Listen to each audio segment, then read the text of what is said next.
Boa noite, sejam bem-vindos.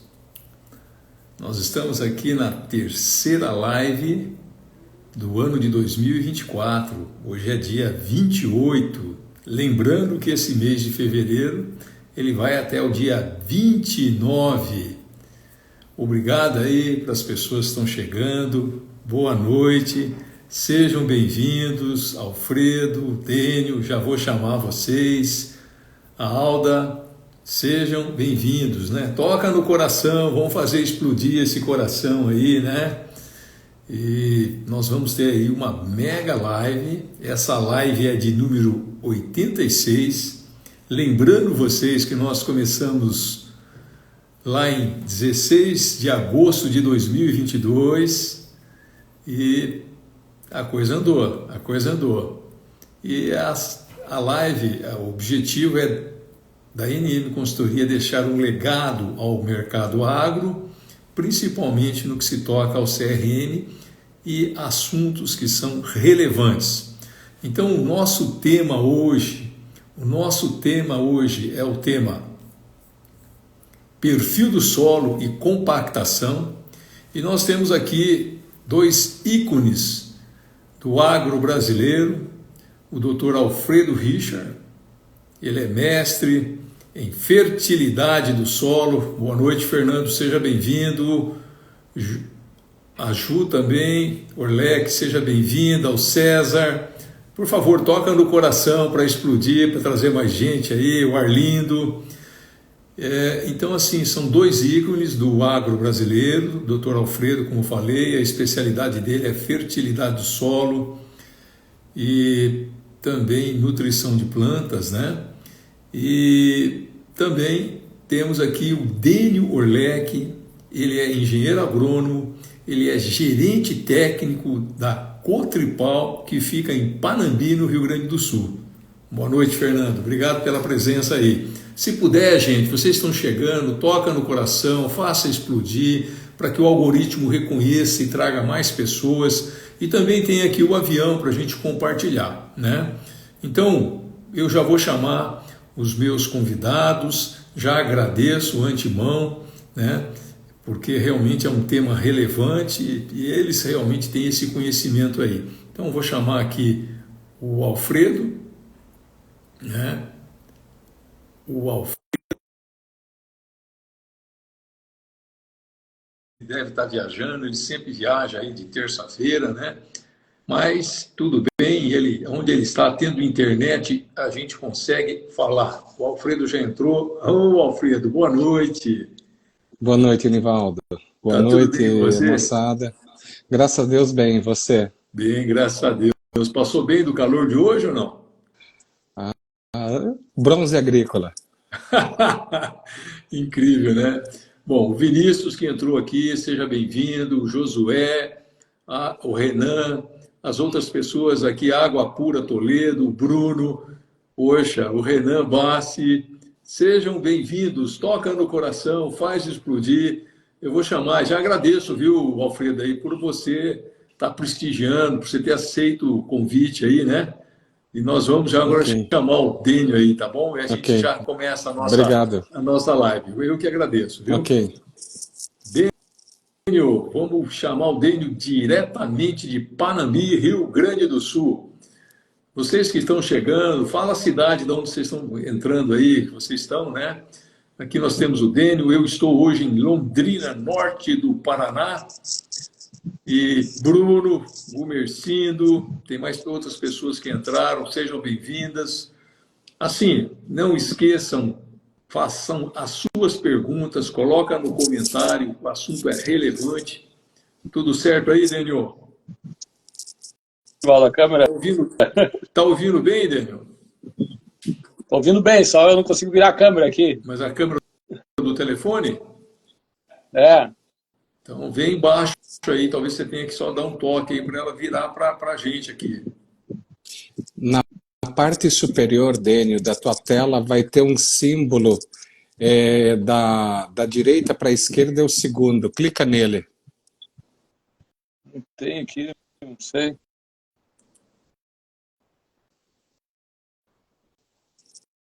Qual que é o símbolo? É o símbolo da seta? Isso, que é para girar a câmera. E aqui, ó, Ah, peraí. Conseguiu, Dênio? ele ajusta. Aí, Aí, Agora sim. boa noite, Dênio. só Seja não tô, bem-vindo. Você boa viu, noite. hein, Só não Dênio? tô, Você viu que o eu não mestre aí tô, sabe de tudo, né? sabe, isso aí. Valeu, Nivaldo. Beleza, Valeu, tudo Alfredo. bem. O Só, Alfredo, você já Como só não vai, tô te conhecia, Dênio? vendo, Dênio? Nivaldo, não sei. Hein, Dênio? O Alfredo você já conhecia? Já de uma outra live aí que você fez, acho que com ele, eu participei e conheci ele, sim. Ah, que bom, que bom. Acho que foi o ano passado, né? Tava o Vieira também ou não? Lembra se tava o Vieira? Acho que sim, é. Não. Acho que foi aquela que o Vieira tava. Ah, É, o Vieira então tá. tava também, não sei se era mesmo.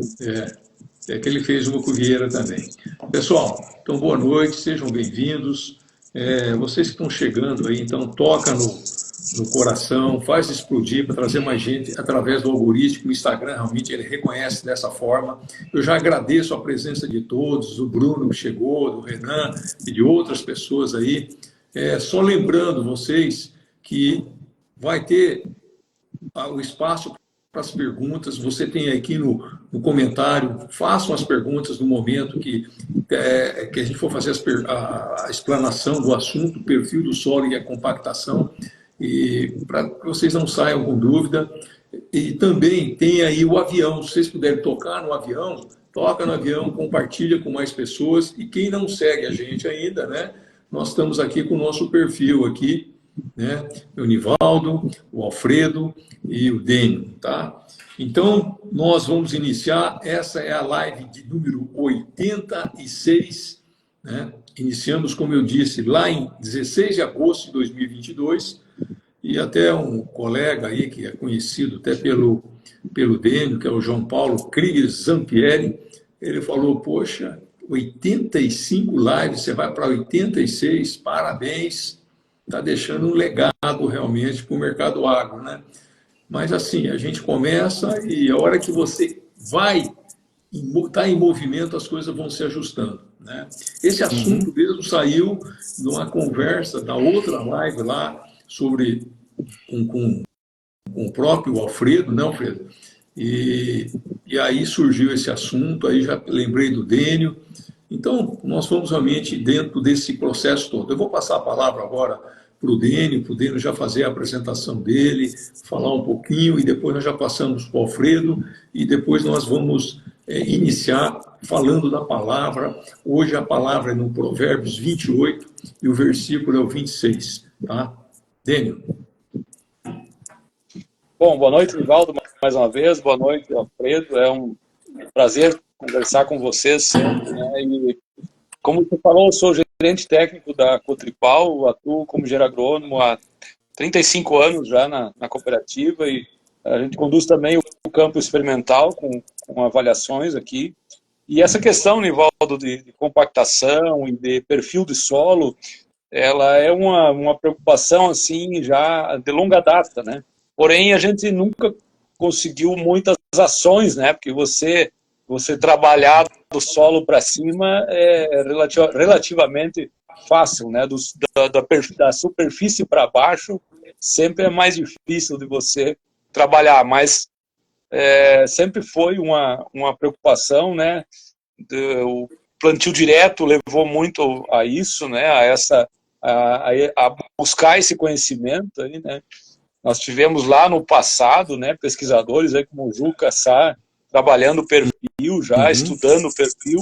Então, mas sempre foi muito difícil a intervenção de qualquer maneira no perfil, de maneira, assim, no meu entendimento, né, com correlações assim bem efetivas. Então, acho que já está se evoluindo muito, eu acho, nos últimos anos quanto a isso, mas ainda precisa bastante trabalho aí para nós chegar a melhores resultados. Muito bem, Dênio. Obrigado aí. Só lembrando que já entraram mais algumas pessoas, o Alexander, o Alex Bonini, que entrou ali agora, o Bamber, o Eduardo Rambo, o Henrique Orlec, a Juliane, o Francisco Nunes, né? Boa noite, Francisco, o Felipe, o Mauro Lúcio, lá de Panambi, o Denis que conhece também, o Cristófoli, o Richard, o Vandercy Frederico, o Alex Van, aqui entrou o Valdir Charnoski, o Carlos Pisolotto, opa, o Tiago, a Bonínia, o Sérgio Luiz, o Jorge Luiz, o Matheus, o Guilherme, o Fernando, o Renan, que já tinham falado, e as demais pessoas. Então, as pessoas que chegaram aí, sejam bem-vindos. Nós estamos aqui na terceira live. Amanda, Luiz, Stephanie, sejam bem-vindos, boa noite. Se vocês puderem colocar aí o local que vocês estão, para a gente identificar, o Lopes, a Jordana, a Bisca, né? Então, com você, Alfredo. Boa noite, Dênio, Nivaldo, mais uma vez obrigado pelo convite de poder participar de mais uma conversa aí. É sempre bom estar junto com pessoas extremamente qualificadas e me sinto honrado aí do convite e estar conversando junto aí com o Dênio, porque plantio direto, ele surge como uma necessidade, né, Dênio, de a gente resolver problemas que nós tínhamos de perda de solo. E Paraná e Rio Grande do Sul foram pioneiros no processo de estabelecimento e estruturação do plantio direto. E hoje, quando a gente fala em plantio direto, nós precisamos rever principalmente algumas limitações que nós estamos tendo de acúmulo de nutriente nas camadas superficiais em função dos sistemas de cultivo que o produtor adota. Então, como o Dênio mencionou, pesquisas estão sendo realizadas. Eu acho que a pesquisa tem trazido suas contribuições, mostrando o efeito aí que nós temos da melhoria do ambiente e profundidade.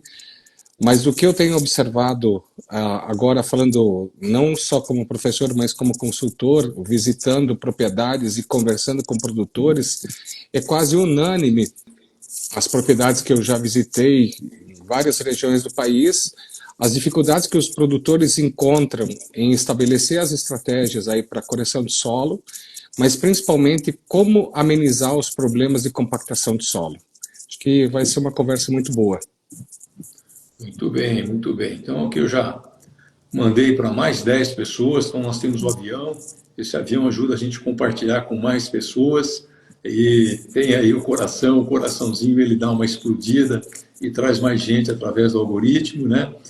Já coloquei aqui fixado que as perguntas vocês façam aqui nos comentários, fiquem à vontade. O Lopes, lá de Dom Eliseu, no Pará. Nós temos aqui o Renan, de Santa Bárbara do Sul. Nós temos Toledo, Renan Sangue Lopes, né? Acho que é o mesmo, não, é outro. Então, assim, nós temos aqui o Andrei Bairros, Panambi. Então, assim, nós temos pessoas aí de praticamente todos os locais aí. Eu estou vendo que você hoje deve estar em qualquer parte do Paraná aí, né, Alfredo? Estou em Faxinal. Faxinal, próximo a Londrina, né? Perto de Mauá ali. Bacana. Região, bacana. Conhecendo a região. E ótimo. Nós temos aqui o Maurílio, que entrou, o Maico, a Letícia, vamos ver quem mais aqui, o Hudson, o Perso, obrigado, Perso, pela sua presença, boa noite, o Danilo, Paragominas, Pará, o Maico, poxa, então nós temos gente aí do norte, do sul, poxa, que legal, tem gente do Paraguai também, o Calgaro, boa noite, Dione.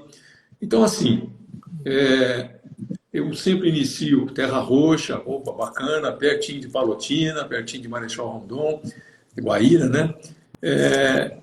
Então, assim, as nossas lives, Jairton, opa, boa noite, seja bem-vindo.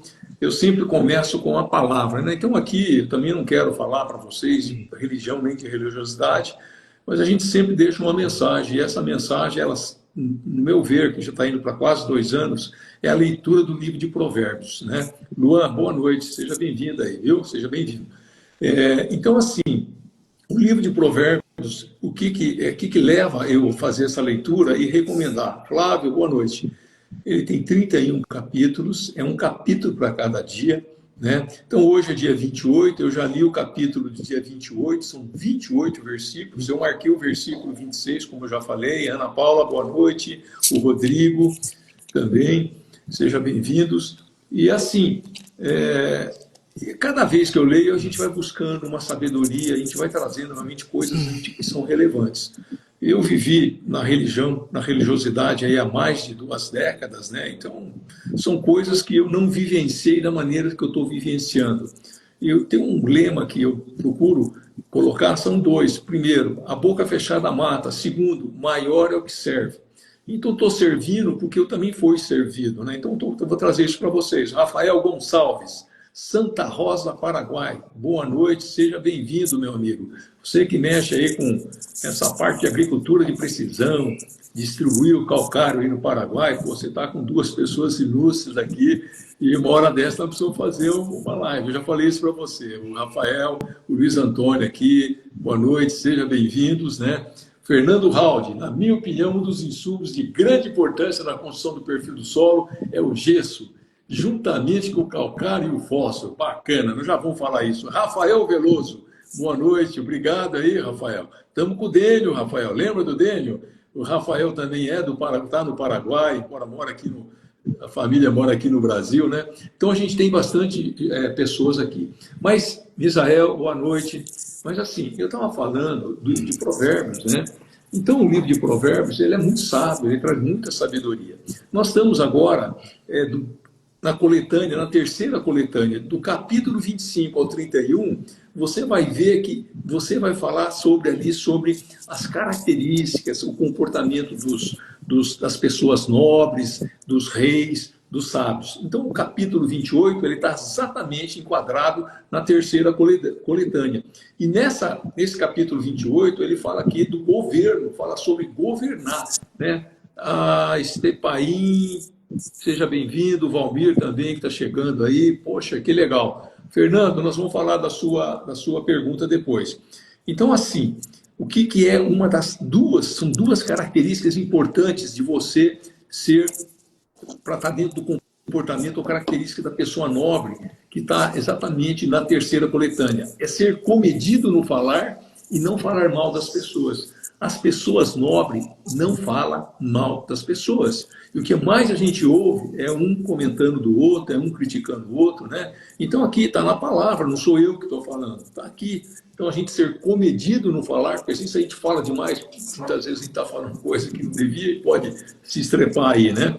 Então fala do governo, quem governa tem discernimento para escolher os líderes de uma nação. O que é o discernimento? É escolher entre o bom e o ruim. É esse discernimento que a gente tem que ter. Vocês vão ver que nessa live, vocês vão ver o comentário aí sobre o tema, sobre o conhecimento que eles vão transbordar nas nossas vidas, sobre perfil do solo, né, e compactação. Então, esse é conhecimento. Aí você passa a ter o entendimento para depois ter o discernimento, para ver se faz sentido isso ou não. É o que eles vão explicar. Então, o 26 fala o quê? Aquele que confia no seu próprio coração é um tolo, mas aquele quem anda em sabedoria será salvo.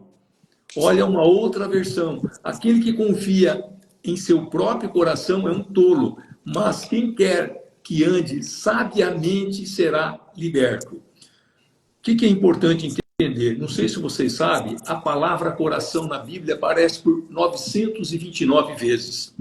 O coração é o primeiro órgão do ser humano em formação. O coração é o terceiro órgão que tem mais neurônios. Então, o coração, no nosso coração, nós não podemos ter ódio, nós não podemos ter rancor, nós não podemos ter amargura, e nós temos que guardar o nosso coração, porque dele procede a fonte da água viva, da água da sua vida. Então, assim, a sabedoria é a gente não aceitar dividir espaço com os tolos, com as tolices que tem por aí. E o meu convite que fica para vocês nessa noite aqui, na nossa live, ande em sabedoria, tá? Meu nome é Nivaldo Miranda, sou engenheiro agrônomo, tenho a empresa NM Consultoria. As lives que nós estamos fazendo, essa é de número 86, é a terceira do ano, e nós vamos entrar então nos assuntos, né? podemos começar com o assunto para depois voltar na pergunta que foi feita do round aí, tá? Então, a primeira questão, vou passar até para o Dênio, né? Pode ser, Alfredo? Fica à vontade. E seria assim, Dênio, qual a importância do perfil do solo? Se você puder falar, né? Vamos ver se tem mais gente que entrou aqui, a gente já fala com o Vitor que entrou, o Luiz Moura, o Regis, a Olga, o Rome, o Eduardo, poxa, a Lu Conta, Luiz Oliveira, sejam bem-vindos. Então, com você, Dê, qual a importância do perfil do solo? Bom, Nivaldo, assim, numa abordagem simples, né, dizer assim, do entendimento de lavoura, né, e de que o produtor enfrenta, nós enfrentamos, né, eu acredito assim que o perfil do solo, a grande importância dele, né, é você ter, você não, na verdade, conseguir diluir a tua fertilidade, né, conseguir cobrir a tua fertilidade, tanto química como física também, né, Uhum. para que o sistema radicular aprofunde, né. Com o sistema radicular aprofundando, você vai ter maior exploração do solo, né? Porque nós colocamos aí uma parte dos nutrientes, né? O número de nutrientes, de elementos que a planta necessita é muito maior do que nós colocamos. Então, você aprofundando, você vai ter uma exploração maior do solo. E também a questão da umidade, né? Quando a gente sabe que nas camadas mais profundas, quando o clima falta umidade, abaixo você tem umidade. Então, se você tiver conseguir que essas raízes aprofundem mais no perfil, com certeza você vai ter menos problemas um veranico ou numa seca mesmo, né? E a gente ficou muito evidente aqui esse ano, Nivaldo e Alfredo, nós estamos com El Niño, né? Então o Rio Grande do Sul está com um regime de chuvas aí que prejudicou o nosso trigo ali, setembro, outubro, novembro, dezembro, choveu muito, né? Até o dia 18 de janeiro. Mesmo sendo El Niño, né? A gente sabe que isso acontece. De 18 até 10 de fevereiro, nós cortou as chuvas. E a gente já percebeu que o soja já estava começando a sentir, principalmente onde você tem, às vezes, um perfil de solo raso, onde você tem os solos com mais podzólicos, né? Com mais pedra, ou até afloramento de rocha, dá para dizer, com laje, ali o soja sentiu muito rápido, então, porque o perfil era raso, né? Então, eu acho por isso que a importância do perfil é muito grande, Nivaldo, para você passar por problemas de falta de chuva e também para atingir altas produtividades. Muito bem, muito bem. E você, Alfredo, como é que você vê essa questão aí da importância do perfil do solo, né? Pode ser que tem muita coisa que você concorda com o que o Dene falou, você pode até complementar, do ponto de vista prático, principalmente, o que você pode contribuir? Naturalmente, os solos brasileiros, nós temos uma variação grande de tipos de solo. Acho que a grande maioria entende e tem observado aí a campo nas diferentes regiões do país. O Dênio mencionou de solos rasos, né? Quando se pensa em perfil de solo, nós estamos pensando num ambiente onde a planta possa aprofundar para poder explorar esse solo e ir atrás de água e nutrientes, de forma assim, bem simplista. Porém, dependendo do tipo de rocha, né, da região, nós vamos ter solos que naturalmente não são profundos, que já são solos rasos que você tem afloramento de rocha. Porém, a maioria das áreas que são destinadas para a agricultura, nós estamos falando de solos que já têm um ambiente de profundidade. Então, são solos profundos com mais de 1 metro de perfil de solo. E o grande desafio que eu vejo ao longo da minha formação acadêmica, Dênio, você não sabe, eu comecei agronomia em 96, eu fiz fertilidade do solo em 1997. E toda a minha formação ela foi voltada para corrigir basicamente a camada de 0 a 20.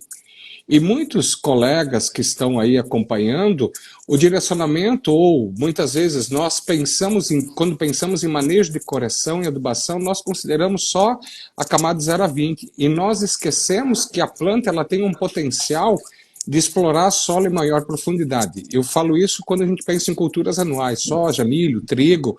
Quando vai para as culturas perenes, que você entra café, você trabalha aí citros, cana-de-açúcar, você normalmente, onde essas culturas são trabalhadas, você precisa ter condições que favoreçam o desenvolvimento dela, porque são culturas que vão ficar aí nessa área. Exemplo, café e citros, elas vão ficar aí por alguns anos produzindo. Mesmo se não chover, ela precisa de condições para que possa poder se desenvolver e manter a planta ativa, mesmo quando o ambiente não é favorável para ela. Então, ela vai precisar de água, vai precisar de nutrientes. Esse conceito de construção de fertilidade, construção do perfil em profundidade, ele é relativamente recente, né? Nós estamos falando de algo um pouco mais de 10 anos que vem sendo trabalhado. Mas em algumas regiões do país, principalmente a região centro-oeste, já se buscava isso nas áreas de abertura, e até um comentário que mencionou a questão do uso de calcário e gesso, já se trabalhou, e como eu trabalho fertilidade na universidade, eu uso um trabalho do Djalma Martignon, de 1992, que é um trabalho base, mostrando o potencial que você tem quando a planta consegue sair do 0 a 20, e ele conduziu um trabalho onde ele utilizou como planta-alvo o milho, e ele mediu o volume de raiz até 75 centímetros de profundidade. E o interessante é que a gente acha que esses trabalhos feitos pelo Djalma na região do Cerrado são inovadores. Tem outros trabalhos que foram conduzidos fora do Brasil, tem um que eu uso também nas minhas aulas, de um pesquisador americano, que foi conduzido em 1982, onde ele observou e ele mediu o volume de água extraído de cada camada. Ele mediu o volume de raiz até 0 a 30 e de 30 até 1,5 metro. Ele observou que quando a planta, as raízes que estavam abaixo da camada de 0 a 30, isso pensando em soja, ela absorveu mais de 80% da demanda dela de água quando ela tinha um ambiente em profundidade favorável para ela se desenvolver. Então, como o Dênio mencionou na fala dele, a construção de perfil nada mais é de você criar um ambiente pensando do ponto de vista químico, físico e também para a interação microbiana em profundidade. Então, nesse contexto, a planta vai conseguir absorver água, nutrientes, e hoje tem sido falado muito também a questão da disponibilidade de oxigênio em profundidade. E a gente tem visto aí alguns problemas por conta desse adensamento, dessa compactação, dessa limitação da água conseguir infiltrar em profundidade, e isso tem afetado a absorção de nutrientes, gerando um ambiente de anaerobiose, um ambiente de falta de oxigênio. E isso atrapalha o desenvolvimento do sistema radicular, fazendo com que a planta fique confinada em superfície. Acho que acabei falando muito mais do que era, Nivaldo, mas vamos lá. Dênio, quer fazer alguma complementação? Não, tranquilo, Nivaldo. Acho que é excelente a fala do Alfredo, né? Acho que isso aí realmente é uma limitação. Assim, Alfredo, nós aqui no início do plantio direto, nós tínhamos também muito receio em relação ao pisoteio do gado, né? Nós somos uma região de pecuária de leite, né? Inclusive assim a ponto de não recomendar plantio direto em áreas de pastoreio, né? Porém, um pessoal em Cruz Alta ali com pecuária de corte, eles começaram a fazer plantio direto em áreas de pastoreio, e nós trouxemos para cá, e aí a gente percebeu que essa compactação do gado, ela era uma compactação mais superficial, ela não era uma compactação. E às vezes você, manejando corretamente a pastagem, dando um período não sei se posso chamar assim, mas de descanso entre a dessecação e o plantio, você percebia que aquela compactação ela se dissolvia ao natural, assim, no solo, né?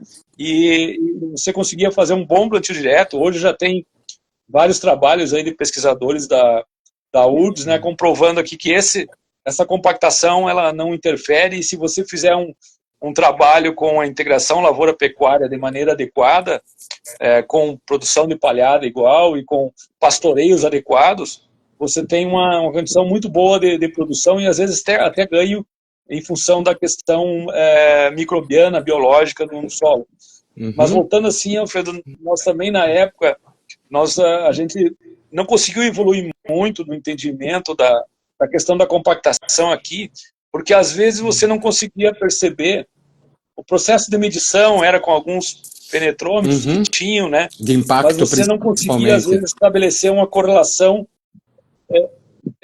mas você não conseguia às vezes estabelecer uma correlação adequada em relação a onde estava medindo a compactação com, digamos, um solo compactado, e aí você ia lá às vezes ver o mapeamento de produtividade, por exemplo, agora mais recente, não havia uma correlação muito direta disso, né?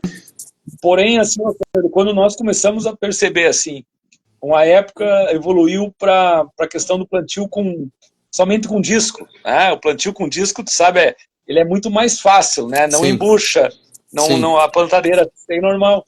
Mas aí a gente começou a ver o sistema radicular, né? Aí você começou a perceber, e hoje eu acredito assim que é muito pequeno o percentual de produtores que não usam o facão na semeadeira, né? E praticamente todas as plantadeiras hoje têm o facão para evitar um pouco esse problema da raiz ali, né? Que você percebia que ela fazia uma volta, né? Quando tu planta só com disco, solos argilosos aí, ela vai até 5, 6 centímetros, um pouquinho mais, e faz aquele L, né? Isso. Então, se voltou bastante ao facão na semeadeira, né?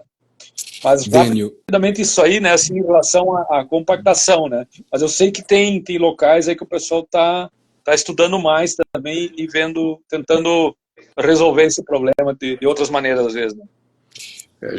Isso que você abordou. Pode falar, Nivaldo. Já emendar, viu? Já podia até emendar aí no que o Dênio falou, você já falar um pouquinho o que acontece com a compactação, né? Qual que é a situação aí, o pessoal está buscando várias soluções. Só lembrando, pessoal, que essa live é sobre perfil do solo e compactação. As pessoas que chegaram, sejam bem-vindas. As pessoas que não conhecem a gente ainda, podem seguir o nosso perfil aqui, ó, né? Então, tá aí. E eu deixo agora a palavra aí para o Alfredo para continuar aí falando um pouco de compactação, depois devolve para o Deni e a gente vai realmente abrangendo isso para depois chegar aqui e responder as perguntas. Se vocês quiserem fazer as perguntas, façam, coloquem no comentário, como o Fernando Haldi colocou aí, que vai ser respondida, né? Então, sejam bem-vindos, quem está chegando, boa noite. Essa é a live já de número 86 da NM Consultoria, tá? E eu passo a palavra para o Alfredo. Ok. O Dênio mencionou algo que eu acho muito interessante. Quando começou o plantio direto, nós tínhamos mais incertezas do que certezas, né, Dênio? Nós tínhamos mais dúvidas, por quê? Nós tínhamos um problema que era a perda de solo e inúmeros trabalhos. Eu lembro que quando eu comecei a faculdade, um dos primeiros eventos que eu participei falava do que estava da quantidade de toneladas de solo que eram perdidas por erosão. Eu não vou me recordar, era um trabalho que a Itaipu Binacional estava fazendo a nível de região.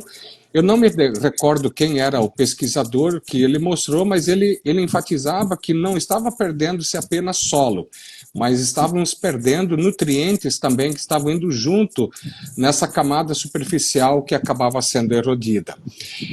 Você mencionou a respeito da integração lavoura-pecuária. Minha região, eu sou filho de pequeno agricultor, agricultura familiar, oeste do estado, Marechal Cândido Rondão. Meu sotaque, sou filho de catarinense, tenho sotaque de gaúcho, mas sou filho de catarinense. Cresci no colônia gaúcha, gosto de chimarrão e churrasco, não é? Coisa boa. Mas quando eu comecei a trabalhar em Toledo, eu tinha um aluno que era zootecnista, Dênio. E a dúvida dele era, eu posso fazer um sistema de pastoreio no inverno e plantar soja em seguida? Zootecnista fazendo agronomia. O grande medo dele era a compactação de solo. Isso é 2008, então nós estamos falando de 16 anos atrás. Na época, o que a gente sabia, o que eu fui buscar na literatura para responder a dúvida dele, a compactação que o boi gera, ela dificilmente ultrapassa a camada de 7 a 8 centímetros. Se você trabalhar com pastejo rotacionado, ou seja, menos tempo o boi na área, menor é a compactação que ele gera. Então, só para responder essa pergunta que o Dênio mencionou, e eu acho oportuno esclarecer. Em várias regiões do país, é possível trabalhar a integração lavoura-pecuária, ou seja, o produtor trabalhar a produção de grão e produzir, e um sistema que tem funcionado muito bem, é o consórcio milho com braquiária e o pessoal fazer a finalização do animal na lavoura onde tem comendo o resto da planta de milho, que sobra aí espigas de milho, mas se alimentando basicamente da braquiária que está ali na entrelinha do milho, que foi cultivada aí, consorciado com o milho. Essa é uma estratégia que tem dado muito certo e o Brasil tem potencial de explorar muito essa atividade. Tá? Uma das perguntas que a gente busca responder quando fala de plantio direto é como solucionar a compactação. A geração é simples, acomodação, tráfego de máquina em condições de umidade. Nós estamos aqui, no oeste do Paraná já praticamente está finalizando a colheita de soja, a região norte ela está em andamento, e eu estou hoje na região norte do estado aqui do Paraná, estou a trabalho aqui na região, os produtores estão colhendo soja, choveu recentemente, a soja está no ponto de colheita. O produtor vai deixar de colher a soja? Não vai. Não vai, ele não vai deixar. Nós estávamos numa propriedade agora à tarde e colhedora fazendo a colheita do grão e trator com bazuca do lado. Solo úmido, solo com acima de 50% de argila, em alguns lugares mais de 60% de argila.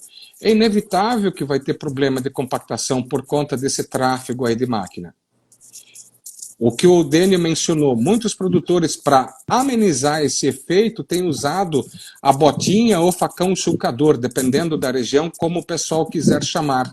Ela ajuda a resolver o problema a nível de superfície.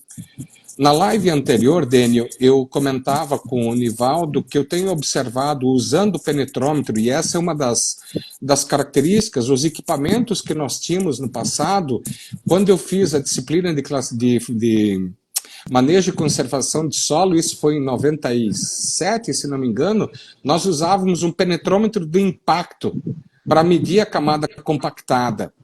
Agora você imagina, hoje nós temos equipamentos que são digitais, que ele armazena, ele conecta via Bluetooth com o teu celular e ele transfere o resultado em tempo real. Dependendo de como funciona a prestação de serviço, você pode subir isso, tendo sinal de internet, tu já sobe para uma plataforma digital, já processa e já te entrega esses dados aí prontos. Isso a gente não tinha no passado, era tudo feito na mão. Era tudo feito na mão, tudo por interpolação a gente conseguia fazer essas contas. E quando eu comecei a trabalhar, eu ministrava a disciplina de conservação de solo na universidade e eu ensinava a gurizada a fazer essa conta na mão. E aí sempre vinha aquela pergunta, professor, mas não tem software que faz isso, você está ensinando a gente a fazer na mão? Eu falei assim, meu querido, eu não sei o que tu vai encontrar na prática, que tipo de equipamento que você vai ter à disposição na empresa ou propriedade que você vai trabalhar. Você tem que saber lidar com o básico é esse aí, e depois tu aprimora com o que você conseguir gerar tecnologia. E o Dênio mencionou algo na fala dele, que hoje as colhedoras vêm com um sensor de colheita, que é o mapa de produtividade. Hoje você consegue estabelecer correlações onde você consegue medir o grau de interferência da compactação em cima da produtividade de soja. Ano que chove bem, como o Dênio mencionou, Rio Grande do Sul, até dia 18 de janeiro estava chovendo bastante, depois reduziu chuva, você praticamente não vê o efeito da compactação. Passa uns dias sem chover e aí você vai ver realmente o efeito. Então, esse é um desafio. Primeiro, acho que medir. Como medir? Se não medir não tiver um processo de avaliação de diagnóstico, você não vai saber o que está acontecendo na área. A partir disso, a gente vai tomar algumas ações. Nivaldo? Muito bem, Alfredo. Então, assim, falamos aí do perfil do solo, da importância, foi comentado também da compactação, mas nós temos aqui uma pergunta, acho que a gente até poderia intercalar, que é do Fernando Haldi, que ele coloca assim, né? Na minha opinião, um dos insumos de grande importância na construção do perfil do solo é o gesso, juntamente com o calcário e fósforo. Vocês concordam? Querem fazer algum comentário? O que vocês acham? Posso comentar, Dênio? Pode. Tá. Eu queria, na última live, a gente até o Raudi fez algo parecido. Acho que a gente precisa olhar 3 pilares quando a gente pensa em sustentabilidade a nível de solo: o químico, o físico e o biológico. Quando nós pensamos em correção em profundidade, não tem como nós fugirmos da análise de solo. Diagnosticar, né, camada 0 a 20, ou 0 a 10, 10 a 20, 20 a 40, 40 a 60, dependendo da profundidade que o pessoal vem trabalhando, aí correção, mas o padrão é 0 a 20 e 20 a 40. A partir do momento que há necessidade de correção, você vai trabalhar calcário e gesso. Eu já vi 2 cenários, Raudi. Cenário onde o produtor fez a aplicação de doses pesadas de gesso, que você teve um careamento de cálcio e magnésio. No primeiro ano já aumentou o teor de cálcio e magnésio, saindo da camada de 0 a 20 e acumulando na camada de 20 a 40. E eu já vi também situações onde foi feito um planejamento mais lento, doses menores de gesso, mas sempre associadas com calcário, e você consegue construir da mesma forma. Quais são os benefícios de um e outro? A correção rápida, tu melhora o ambiente em profundidade, principalmente quando você tem teores de alumínio acima de 0,5 centimol ou 5 milimol, para o pessoal que é de outras regiões. Então, doses acima de 1 tonelada, 2 toneladas hectare, tu vai conseguir resolver o problema com alumínio, né? Talvez não numa única aplicação, trabalhando aí 2 a 3 aplicações nas camadas em profundidade. Porém, o gesso tem uma segunda função, que é nutrir o solo com enxofre. Doses maiores do que isso, há consultores que recomendam doses de até 10 toneladas hectare. Eu não sou contra isso. A questão é qual é o objetivo. Então, por exemplo, nós temos solos aqui no estado do Paraná que na camada de 20 a 40 você vai achar 2 a 3 centimol de alumínio. E nós temos solos, vou usar o exemplo da região oeste do Paraná, que na camada de 20 a 40 você encontra 0,2, 0,3 centimol, até 0,5 centimol de alumínio, e situações que você não encontra alumínio. Agora, eu vou usar o mesmo critério para ambas as áreas, que é o teor de argila para definir a dose, para poder definir quanto que eu aplico de gesso. Acho que esse é um ponto, quando a gente fala nesse pilar químico de correção. Primeiro aspecto, parte física. A gente sabe que o cálcio tem ação floculante no solo. Junto com o gesso, o cálcio ele vai flocular, ou seja, essa argila que está dispersa, ele flocula e ajuda a abrir o sistema poroso. Melhora a infiltração de água no solo, melhora o crescimento principalmente de raízes de menor calibre, principalmente na microporosidade, e aí vem um efeito indireto. Aumenta a capacidade de infiltração, drenagem e, por consequência, acúmulo de água no solo. Isso é tudo muito bonito na teoria. A gente fala, a gente conversa, parece uma conversa bonita. Mas agora, como a gente consegue implementar isso na prática? O grande desafio é você... E eu vou dar um exemplo que eu ouvi ontem de um colega consultor, aonde ele foi conversar com o produtor, com o filho do produtor, e ele resolveu fazer um piloto na área. Primeira coisa, coletou solo 0 a 20, 20 a 40, verificou que ao longo dos 30 a 40 anos que o pai vinha cultivando a área, só aplicava calcário dolomítico. Saturação de magnésio alta, em algumas situações a relação cálcio-magnésio era 1 para 1, né? entrou com calcário calcítico para equilibrar, isso é uma situação prática aí, moçada, para equilibrar, mas também entrou com gesso na sequência. Aí o pai olhava a conta e falava assim, quem vai pagar essa conta? Tá ficando caro isso aqui? E aí quando chegou na conta da adubação, eu falei assim, meu Deus, quem vai pagar essa conta? Eu falei assim, eu não vou pagar essa conta. No final da safra, deu final, fase de enchimento de grão, o produtor implantou o sistema, fez correção, jogou calcário, gesso, jogou adubação fósforo que precisava, potássio que precisava, semeou a cultura, ajustou a população conforme cultivar. No início do enchimento de grão, fase de veranico, onde ele tinha feito correção, para onde ele não tinha feito correção, ele teve uma diferença de 7 sacas por hectare. Só nesse ajuste. E a gente sabe que não houve tempo suficiente para o calcário gerar a condição, mas o gesso já deu uma condição para poder aprofundar um pouco o sistema radicular. E aí você começa a observar que, diluindo esses custos ao longo do tempo, 2, 3, 4 ciclos de produção, você consegue amenizar esse custo e ter o retorno dessas aplicações. Resultado desse trabalho aí de 20 hectares. Hoje, a família faz isso em 700 hectares. Então, você começa, diagnostica e aplica. Vai escalonando conforme a tua capacidade de pagamento. O Dênio deve ter outros exemplos aí também para compartilhar. Com certeza, né, Dênio? Assim, Alfredo, é bem interessante a fala, assim, porque ela é muito, muito próximo do que nós adotamos aqui no Rio Grande do Sul, na área de atuação da Cotripal, na verdade, né? Porque, assim, para trazer um pouquinho de história, Alfredo, também, nós tivemos contato na época, isso há 25 anos atrás, através do Herbert Bartz, né, que nos apresentou o Vieira. E na época a gente vinha olhando a questão do gesso, mas não tinha um posicionamento. Mas aí o Vieira nos colocou, não, o gesso é importante, ele deve ser usado, né? E aí nós também trouxemos para cá a questão do uso e da recomendação das nossas correções aqui pelo equilíbrio, né? Coisa que foi agora o Rio Grande do Sul está começando a trabalhar, né?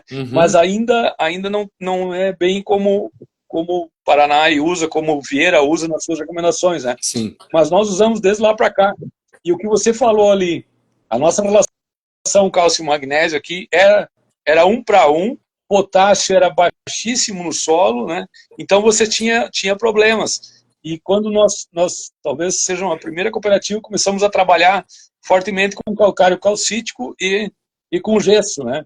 E os municípios de origem da cooperativa, que é onde nós começamos o trabalho, hoje cálcio é 60%, 65%, magnésio é 15% a 20%, potássio 5%. Então isso nós conseguimos fazer.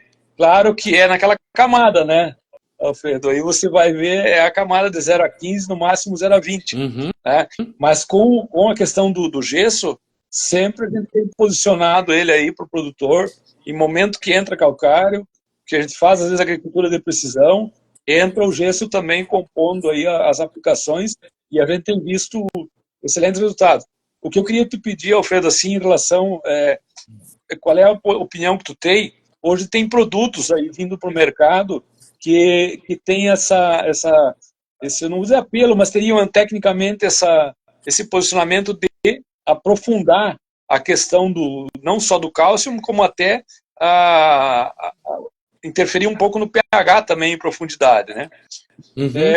Então o pessoal tem alguns trabalhos comprovando aí, né, com óxido, com outros produtos aí, mas assim, nós temos pouca informação aqui a respeito realmente desse aprofundamento do cálcio, da correção e do resultado também em produtividade desses produtos. Não sei se tu tem alguma experiência com esses produtos.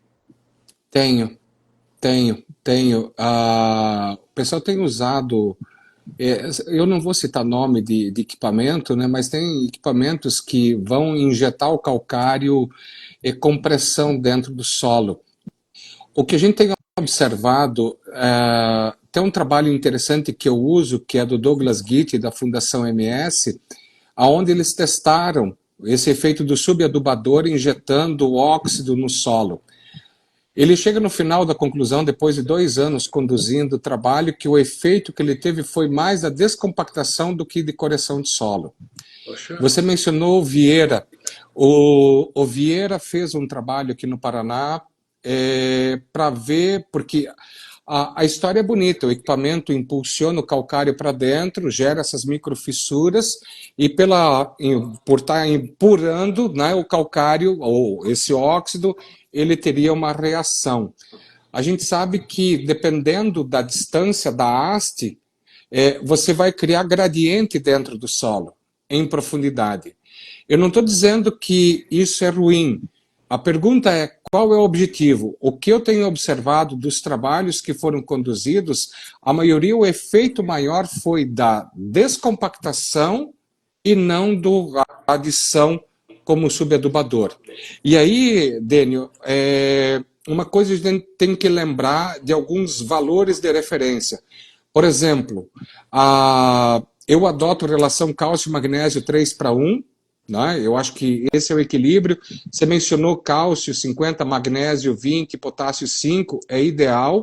Eu tenho observado em algumas análises de extrato de saturação, Dênio, quando você tem potássio entre 3% e 4% e o magnésio ele está entre 15% e 18%, no equilíbrio, no extrato de saturação, você tem quase 1:1 na proporção. Você faz cálcio-magnésio no extrato de saturação, ele mantém a proporção 2 a 3:1. Show! Mas quando você olha a relação magnésio-potássio, o magnésio, a relação com o potássio está muito estreita, está muito próxima. O que eu quero dizer com isso? Talvez, eu não estou dizendo que os 5% de potássio não seja bom. Nós temos que pensar, olhar essas análises do extrato de saturação para rever posicionamento de magnésio. Aumentar magnésio no solo.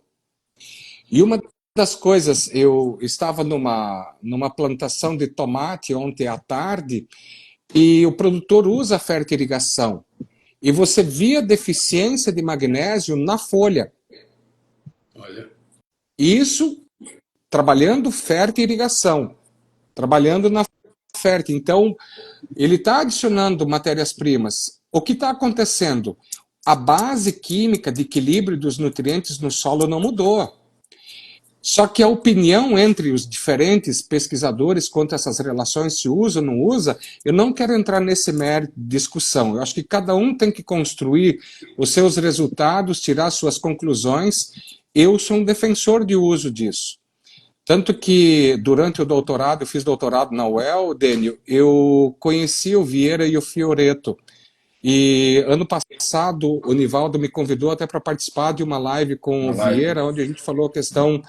Foi em setembro, né, que a gente fez essa live, né, Nivaldo? Exato. Eu estava em Rondonópolis no dia que a gente fez a live.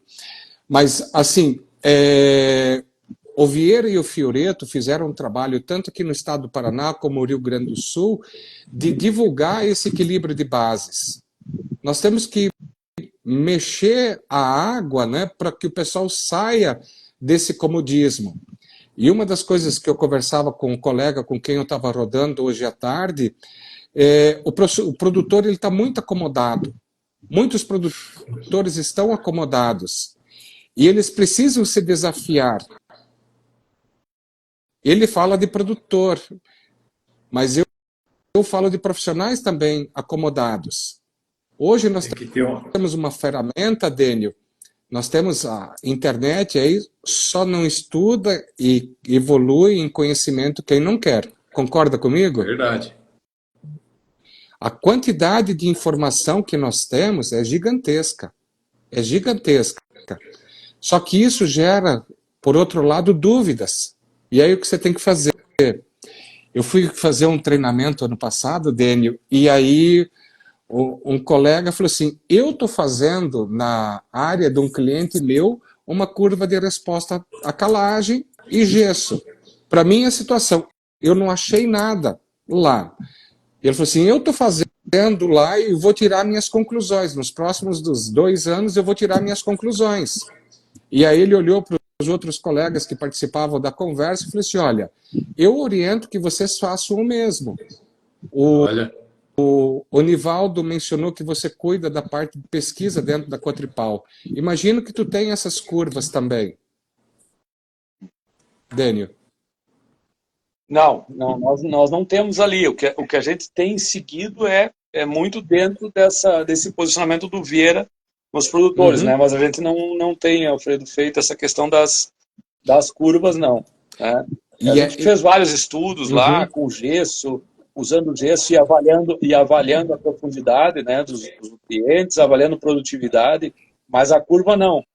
Mas eu acho interessante, né, porque todo o aporte que você faça de um fertilizante, principalmente, ele sempre tem essa questão da curva, né, até onde que vai e onde que começa a cair. E eu acho que, eu concordo contigo também, que isso pode ser muito variável de solo, de região para região, né, ou da condição que o produtor tem. Né? Sim. Nivaldo? muito bem, muito bem. Esse assim, assunto né, eu já... Alfredo, em relação a essa questão de... Pode falar, Dênio. Só uma questão, Nivaldo, Alfredo, em relação a essa questão de colocar o corretivo em profundidade com equipamento, né? A gente acompanhou um equipamento aqui na região que um produtor adquiriu até, mas mais no caráter de teste, mas também ele acabou não adotando o uso em área, lá não sei nem o que ele fez com o equipamento, mas também muito em função da demanda de potência para fazer aquele serviço, né? Sim. Vários produtores aí não teriam condições, né, de equipamento. Eu vi o dia que ele estava utilizando lá, um trator de grande porte com 7 linhas e ele ia patinando, né? Então é uma ação que a gente vê assim que não é para todo mundo e nem na propriedade dele que ele tinha condições, ele fez avaliações, né, e não viu também ganhos assim que recomendasse fazer na área total dele. Mas Nivaldo, em relação a produtos, pode falar. A produtos que você aplica na superfície e teriam a capacidade de descer no perfil, você tem algum trabalho nesse sentido com produtos? Tenho. Eu testei para uma empresa de Santa Catarina, ela está trabalhando com gesso granulado e na composição, no processo de granulação, eles adicionam aditivos. E um dos aditivos que eles mencionaram é o uso de uma argila expansiva, 2:1, para aumentar a área de contato e, principalmente, diminuir a movimentação do sulfato no perfil. Eu fiz avaliações tanto de produtividade, análise de folha e também análise de solo. Realmente ele reduz mobilidade, tu consegue ter um efeito trabalhando doses menores para esses manejos, né, que você quer fazer aí, de não precisar ter um investimento alto, é um produto interessante para esse tipo de manejo. Então, e umas curvas de resposta interessantes. Eu fiz um trabalho para eles, safra 21, 22 na universidade, soja e milho 22. Precisa perguntar para você o que você não fez ainda, tá, Alfredo? É incrível, você sempre está da mediana para cima. Mas, assim, é um assunto, fertilidade do solo, perfil do solo, que nós estamos falando, e compactação, é uma coisa assim que dá água na boca, o pessoal gosta, e está muito bacana mesmo. Mas nós temos aqui que dar uma atenção para o pessoal. Jander, boa noite, seja Nivaldo, bem-vindo. só fazer um comentário, Diga. Nivaldo, só para você comentou, é que eu ouço muito, na minha opinião, pois é. Opinião a gente não dá para ninguém, viu? Pois é. Como eu trabalho ciência, a minha opinião não resolve muito. O que vai demonstrar resultado para o meu estudante poder recomendar, para o meu mentorado poder recomendar, para o meu cliente poder recomendar, é a resposta que teve a nível de campo, né? Acho que esse é o ponto. Então, tem uma frase: aquilo que não é medido, você Não é não feito. consegue saber Não e é tomar feito. ação nenhuma. Então, quando você mencionou o que eu não fiz, olha, tem muita coisa em termos de fertilidade que eu não fiz ainda. Eu fiz poucos trabalhos. Fiz poucos trabalhos. Eu acho que ainda tem espaço para fazer muita coisa. Que bom, que bom. Muito bem. Mas é assim, né? Que não é medido, não é feito, a gente tem que testar mesmo e não tem que dar opinião. Opinião para quem não fez, que não passou pela experiência, né? É isso aí que eu aprendi. Mas, pessoal, obrigado aí pela presença. Puxa, tá bacana mesmo. Imagino aí, Fernando, que o Raul aqui já deve ter entendido bem essa questão. Nós temos mais algumas participações aqui que é importante a gente também colocar aqui dessas participações, né? Então, teve gente que colocou a seguinte questão do raio hidratado, do raio, não, acho que não entendi bem isso aí. Raio de hidratação. Tá, é isso aí. Você quer falar alguma coisa, você, o É Dênio? uma, Você conseguiu? é uma característica, todo elemento ele tem o raio iônico e o raio de hidratação. Há uma razão para você agrupar eles na tabela periódica. Cara, dá uma conversa muito longa, Nivaldo. Quem tem essa dúvida, vocês têm contato aí do meu Instagram, me manda, Sim, já me coloquei. chama lá no Instagram que eu te ajudo a responder, porque senão acho que foge do foco daqui da nossa conversa. Beleza. Então, Guilhermo, você que colocou essa questão, tem aí aqui em cima o perfil do Alfredo. Procura realmente seguir ele, procura fazer um contato no direct dele. Tem o perfil do Dênio, tem o meu perfil também, quem não segue a gente, né? E aí nós temos mais uma outra questão aqui, que é essa questão aqui do Mocelim. Mocelim é família de Palotina, ele já está no Paraguai há bastante tempo. Ele é um gerente lá de uma empresa, de uma grande empresa, e ele coloca o seguinte: aqui no Paraguai, há muito tempo se trabalha o gesso também, onde teve uma grande melhora do perfil do solo, mas há dificuldade em alcançar a estabilidade em camadas mais profundas, como comentado na live. Então, acho que ele está Sim, dentro do que vocês sim. comentaram aí, né? Então, obrigado pela sua participação aí, pela sua contribuição, Mocelin. E nós temos aqui também uma outra situação que chegou aqui, a pessoa colocou, até chegar lá no Mauro Damiani, o Mauro também colocou uma situação, mas aqui o Carlos aqui coloca o seguinte: calcário mais gesso, cobertura do solo, matéria orgânica são processos fundamentais na construção do perfil do solo. Vocês concordam? Não? É isso mesmo? Sim. Perfeito? Verdade. Sim. Ok. Obrigado pela sua contribuição aí, pela sua participação, Carlos. E nós temos aqui também essa questão que foi colocado pelo Mauro, e ele coloca a seguinte situação, né? Então, eu estou acompanhando aí, e ficou lá na frente, mas a gente está voltando aqui, ó. Ele coloca assim, ó, Mauro Lúcio Damiani. Ele coloca assim: em solos compactados, por vezes necessário a intervenção mecânica. Quanto à intervenção mecânica e as plantas de serviço, né? O qual que é, não sei exatamente, está perguntando para você, Alfredo, não sei se você entendeu. Sim, sim. O que ele. Tá, primeira coisa, Mauro. Tu vai precisar medir, saber até que profundidade ou qual é a profundidade da camada compactada que você tem. A literatura nos dá alguns valores de índice de resistência à compactação. A grande maioria dos consultores trabalha entre 2 até 2,5 megapascal ou 2 a 2.000 quilopascal, pensando para trabalhar soja. Se o nível estiver acima desses valores, eles sugerem que faça intervenção mecânica, ok? É sugerido, ou nós temos aí, dependendo da região do país, nós temos algumas espécies de planta que têm um sistema radicular extremamente agressivo. Exemplo, nabo forageiro, que é uma das melhores espécies para esse tipo de descompactação. Está chegando no mercado agora um tipo de cenoura. Não é essa cenoura comestível.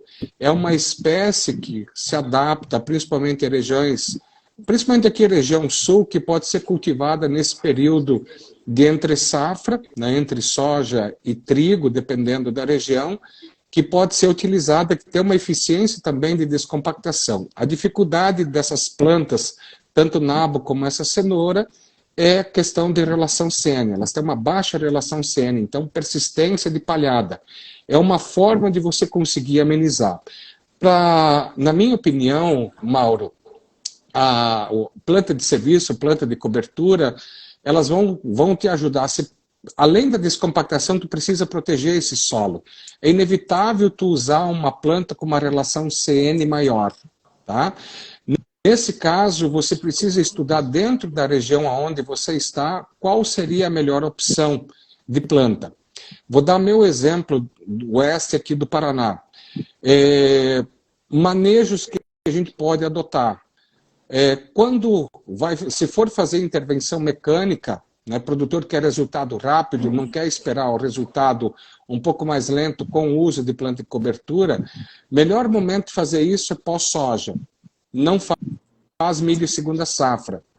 Só que na sequência você já vem fazendo a semeadura de uma planta que tem um bom desenvolvimento de raiz.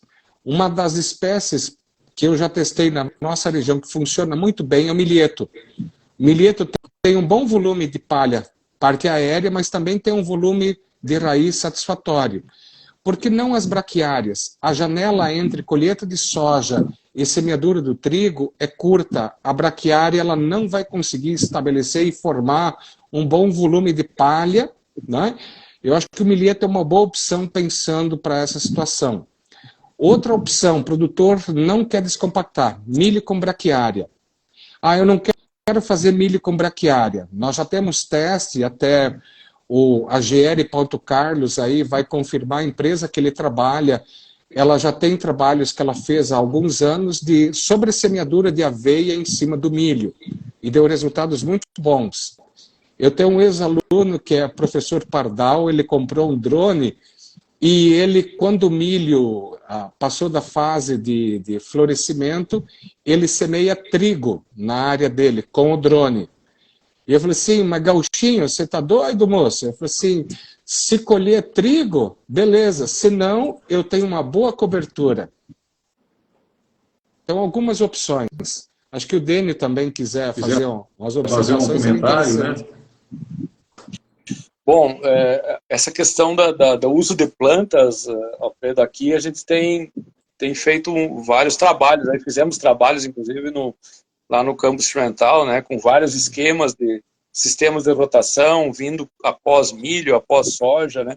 E nós temos a possibilidade, assim, o nosso soja, normalmente, a gente colhe em março, né? E aí você tem até o plantio do trigo, que é junho, você tem um período aí que você também pode usar essas plantas de cobertura, e hoje até está se fazendo alguma exploração também de produzir, né?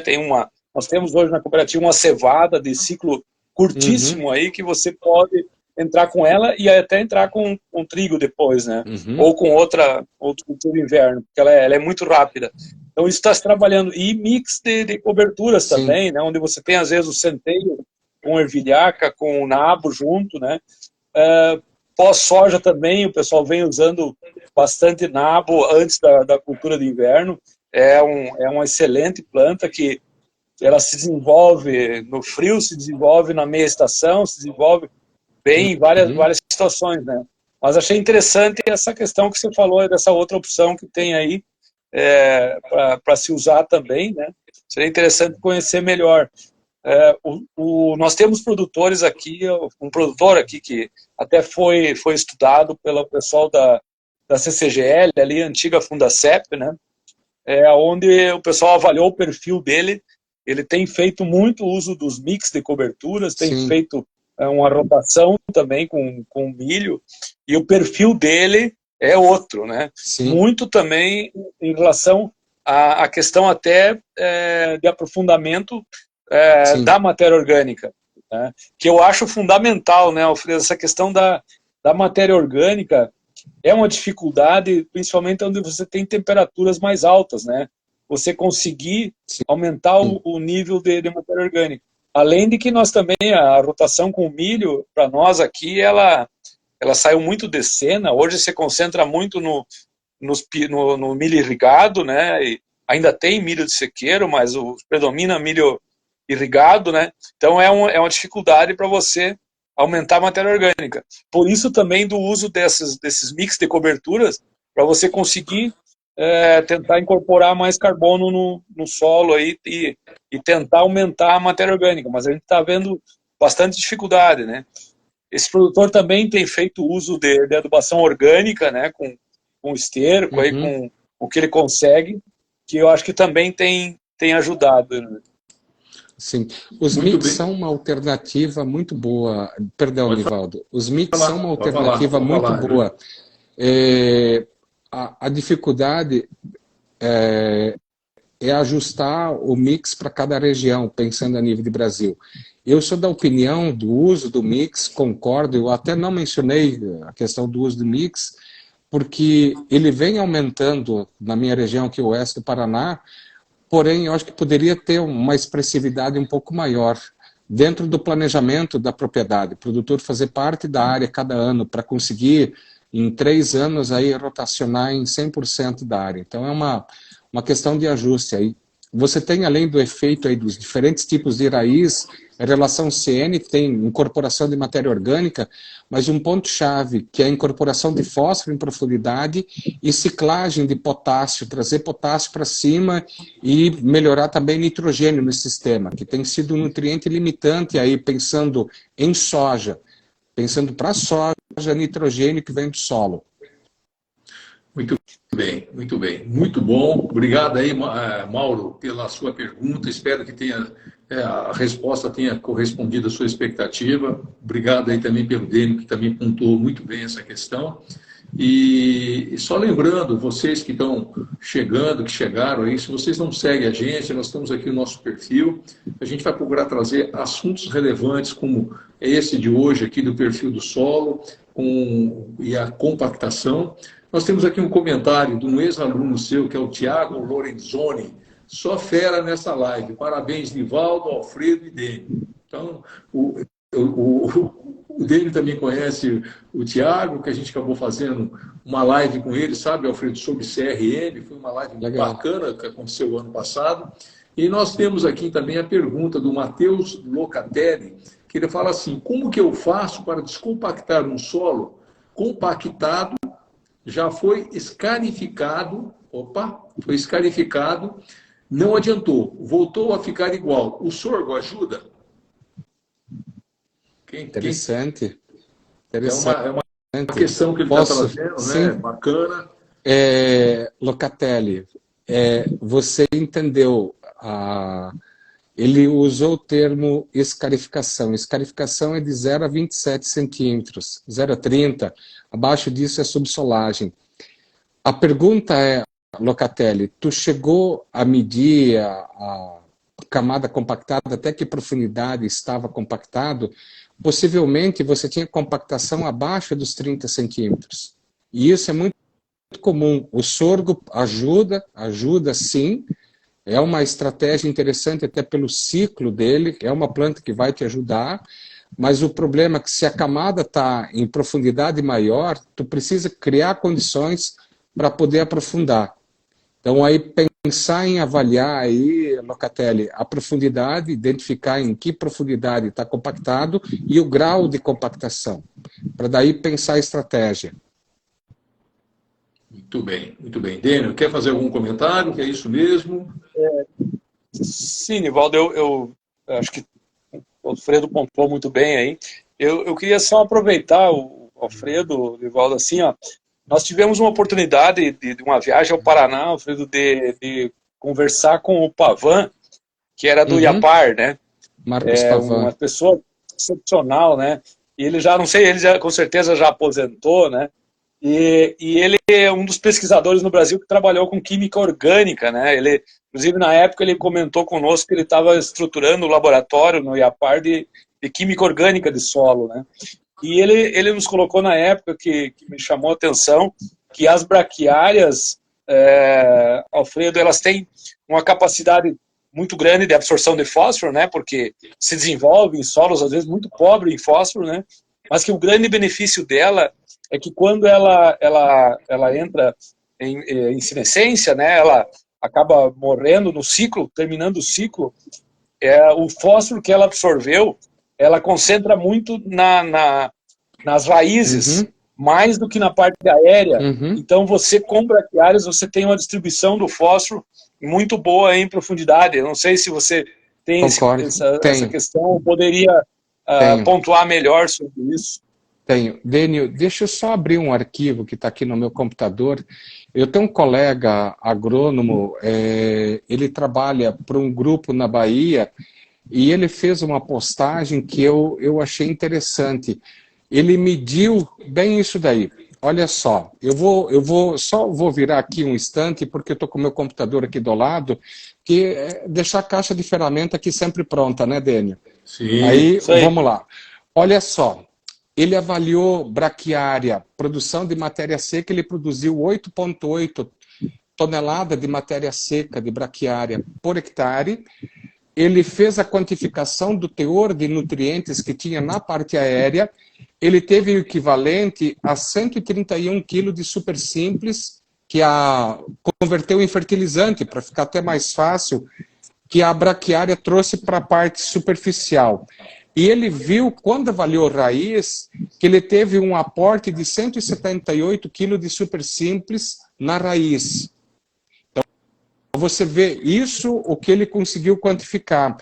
A amostra que ele coletou de raiz deu 4,8 toneladas de raiz. Aqui ele deve ter... A gente perde muito, porque a braquiária tem raízes muito finas, e a gente acaba perdendo no processo de limpeza do solo para poder coletar essa raiz e mandar para análise. Mas nesse trabalho aqui você tem uma proporção já interessante, mostrando desse acúmulo de fósforo em profundidade. Uma das principais plantas para acumular fósforo em profundidade é a braquiária. Ela funciona muito bem. O Pavan tem uns trabalhos, mas também tem um outro camarada, acho que você talvez conheceu, o Mário Miyazawa. O Mário Miyazawa, na época que eu estava no doutorado, tinha uma menina que fazia mestrado e a gente fazia uma disciplina em comum. O trabalho dela, ela estava testando efeito de compostos orgânicos que são liberados quando essa planta de cobertura se decompõe e a habilidade de movimentar nutrientes no solo.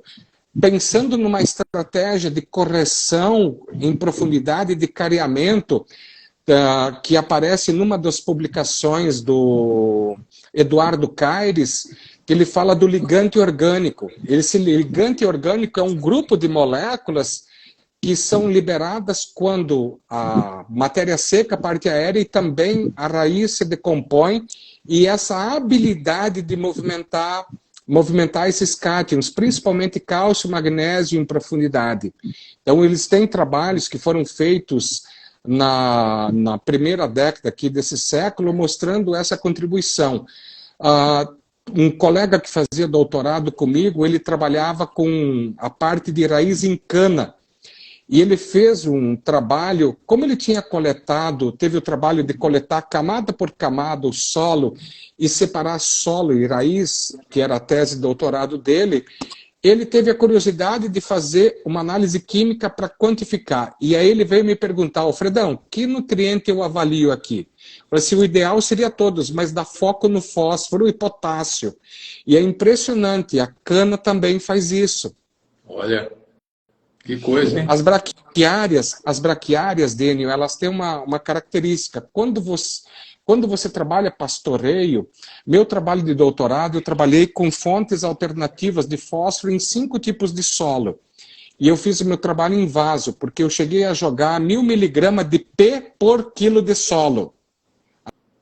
A gente faz a conversão, tu sabe quanto é que vai dar de P2O5. Dá uma dose que comercialmente ninguém nunca faria isso. O que a gente usou como planta de indicadora foi braquiária. O que eu observei, eu conhecia muito pouco da braquiária. A partir do primeiro corte, eu fiz 3 cortes da planta para que ela pudesse extrair o fósforo que eu adicionei. Eu observei que quando chegava a 100 miligramas por decímetro cúbico de P que eu adicionei, a curva estabilizava. Mas você havia um aumento significativo em todos os tipos de solo. Eu trabalhei com 5 solos diferentes, que seriam solos característicos aqui do estado do Paraná. 2 argilosos, um latossolo, um nitossolo, a textura muito argilosa, um latossolo arenoso e 2 argissolos.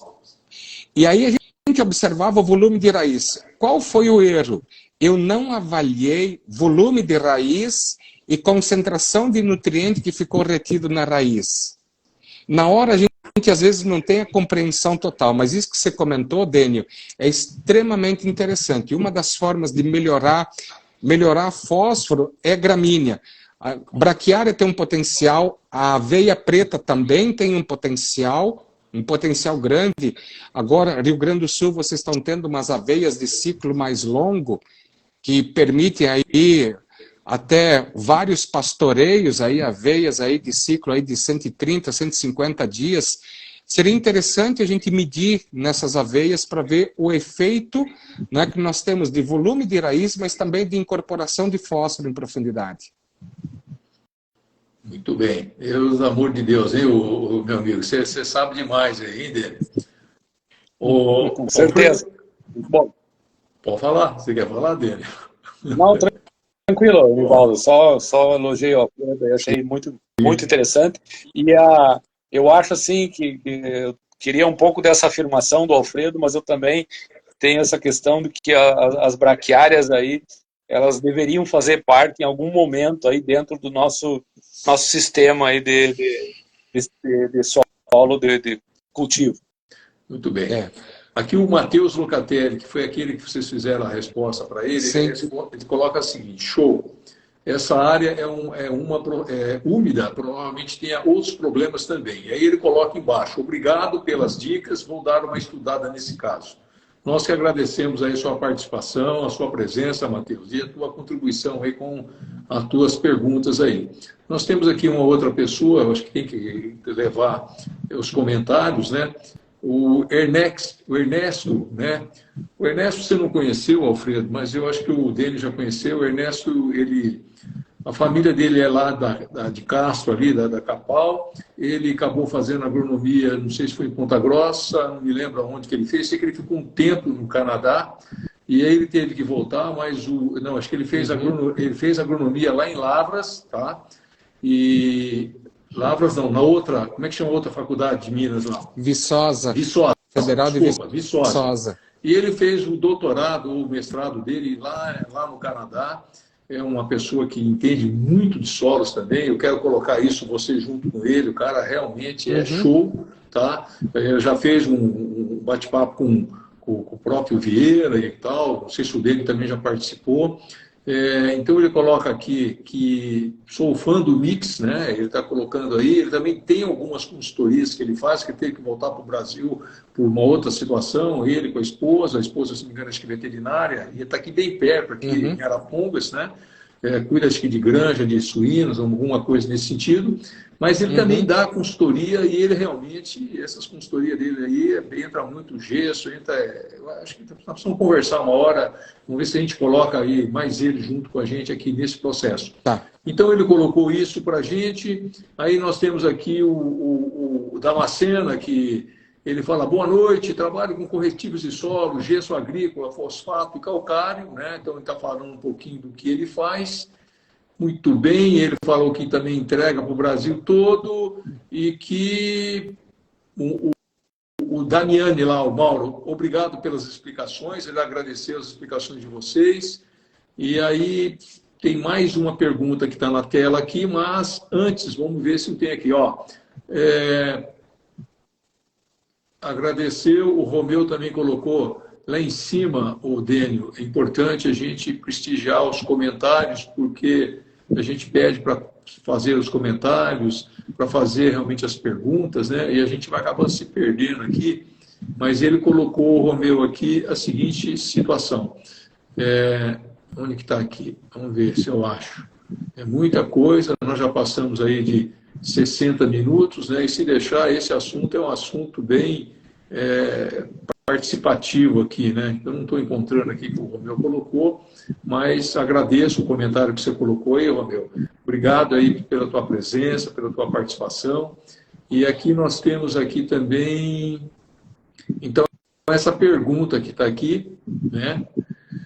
Que é do Carlos ali, que ele coloca assim: poderia falar algo sobre milho, braquiária? É uma estratégia viável para a região oeste do Paraná, pensando no sistema como um todo? Eu sei que o Alfredo já falou alguma coisa, mas não sei se vocês querem complementar, né? Ele está colocando isso. Sim, sim, é uma estratégia interessante. O pessoal tem medo, a questão toda é medo e espera alguém fazer e falar que teve bons resultados. Quais são, assim, na minha opinião, até para ajudar a responder a pergunta do Carlos, quais são os inconvenientes? Como fazer esse consórcio? Quando semear? Que momento fazer a semeadura?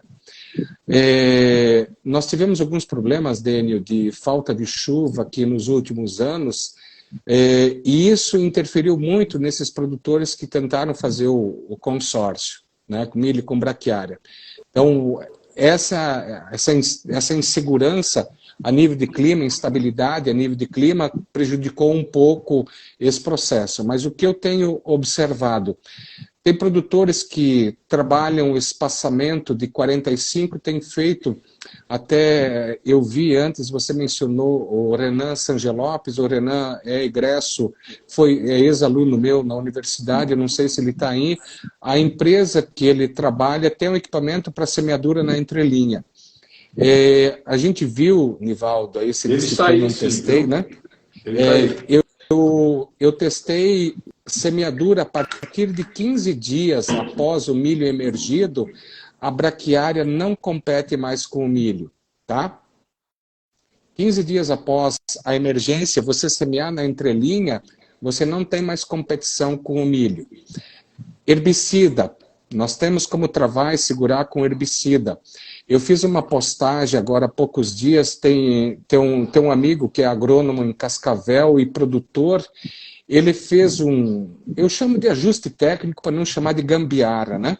Mas ele fez um aperfeiçoamento na semeadora dele, Dênio, e ele conseguiu fazer semeadura na entrelinha, cara. Olha.